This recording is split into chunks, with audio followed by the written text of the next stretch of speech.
Alam mo yung feeling na parang hindi sumasapat ang sweldo mo? Hindi yan ang totoong problema. Ang hindi mo napapansin, yung maliliit na gastos na araw-araw kumakain sa budget mo.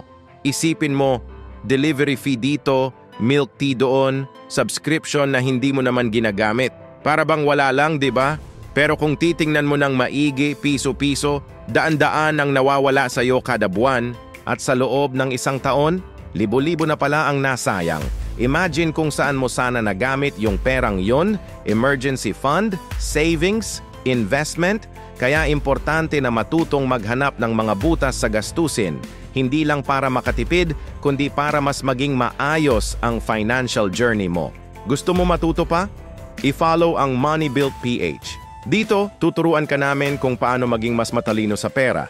Walang kaplastikan, direkta sa punto, diskarte na may saysay. I-click ang subscribe button para sa mas marami pang financial tips na magpapaunlad sa buhay mo.